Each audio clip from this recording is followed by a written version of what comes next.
ఎవరి పేరైతే పి అనే అక్షరంతో మొదలవుతుందో ప్రవీణ్, ప్రసాద్, ప్రశాంత్, ప్రత్యూష, ప్రణవి, పరమేష్.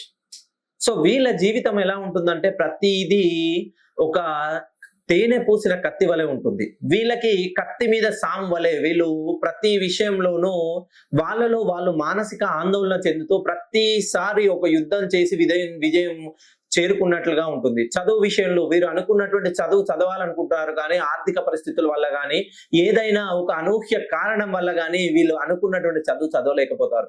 ఎవరైతే చదువు చదివినా సరైన ఉద్యోగం రాలేక, ఆ ఉద్యోగంలో వీళ్ళు చేస్తున్న పనికి సరైన గుర్తింపు రాలేక ప్రతి క్షణం మానసిక వేదన అనుభవిస్తుంటారు.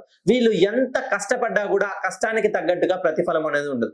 కాకుంటే వీళ్ళకి బంధు ప్రీతి, ఆదరాభిమానాలు, ప్రేమానురాగాలు ఎక్కువగా ఉంటాయి. అందరూ నా అనుకునే స్వభావం చేయబట్టి వీళ్ళు అనూహ్యంగా 10 మందితో మాటలు పడాల్సి వస్తుంది. వీళ్ళు ఏ పని చేసినా ముక్కుసూటి తత్వం వల్ల తప్పును తప్పు అని నిందించడం వల్ల నా అనుకున్న వాళ్ళే వీళ్ళకి దూరం అవ్వాల్సిన పరిస్థితులు వస్తుంది. ఒక్కసారి మీ పేరు పి అనే అక్షరంతో మొదలవుతే ఆ పేరు 180 డిగ్రీల నుండి 90 డిగ్రీల మధ్యలో ఉంటే మీరు నేను చెప్పినటువంటి సంఘటనలన్నీ మీ జీవితంలో ఎదుర్కొనవలసి వస్తుంది. ఎవరైతే పి అనే అక్షరంతో మొదలయ్యి మీ పేరులో మార్పు కావాలనుకుంటే నన్ను డైరెక్ట్ గా గానీ, పర్సనల్ గా గానీ కలిసే ప్రయత్నం చేయండి.